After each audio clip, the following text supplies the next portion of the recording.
Hello, everyone, and welcome to another episode of Moementum Mondays. My name is Mo, and I'm super pumped to have with me on this show CJ.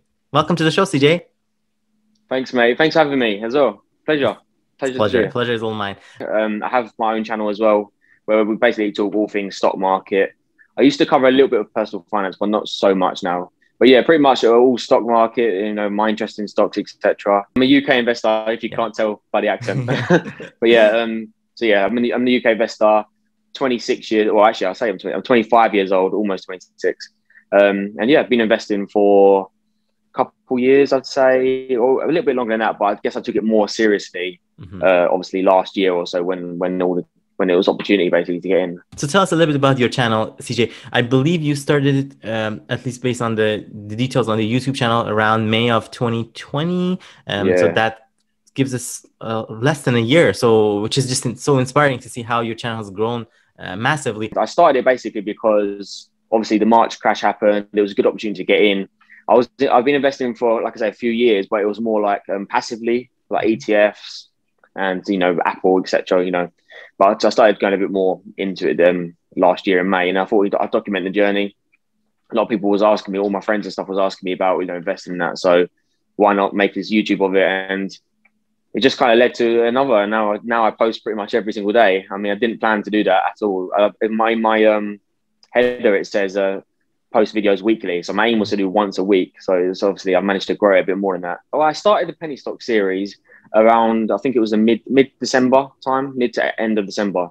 That's when I made my first penny stock video, and it just got a lot of people were interested in it because it's not something that people considered before. Everyone's always talking about FANG stocks and Apple and Beyond Meat, like these kind of big growth stocks.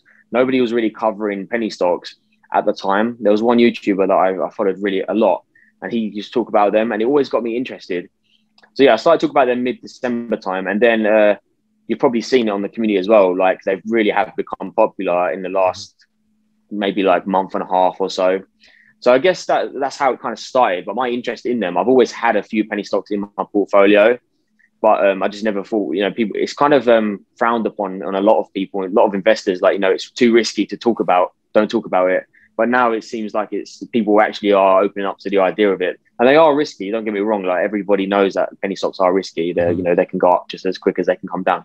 But yeah, so I guess that's how that series kind of developed. And then I did a poll not too long ago as well, like what's your favorite series on my channel, and that was the highly voted one. So I guess I'm trying to do a lot more of those kind of things. That's what people want to see. Plus, that's what I'm interested in as well. Valuations these days, it's not.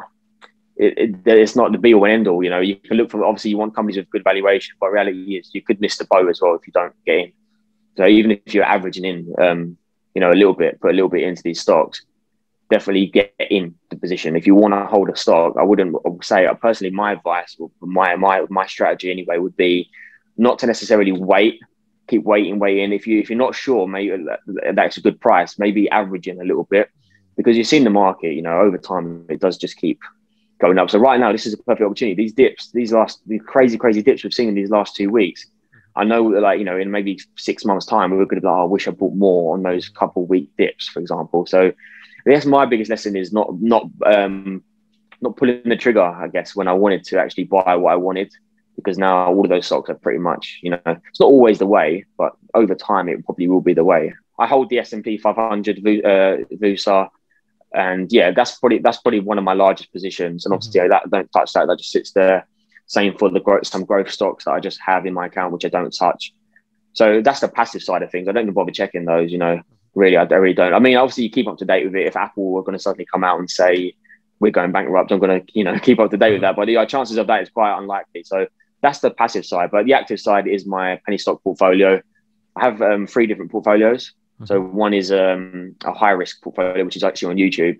It's only a small position, so everyone can check that out, etc. Because I show my buys and sells. And then I have my main portfolio, which isn't necessarily disclosed, but I have a Discord chat as well, and I've put a lot of those positions in that exactly when I'm buying, etc. as well. And then I have a penny stock one, which I say I started in mid-December. And that's probably the most active one because obviously they are so volatile. Some of those are purely trades, some are short term. Others, I don't mind holding for, maybe two to 5 years or something along those lines. So yeah, My strategy probably is more active nowadays, but of course I have passive stocks as well. Thank you, man. Thanks for having me.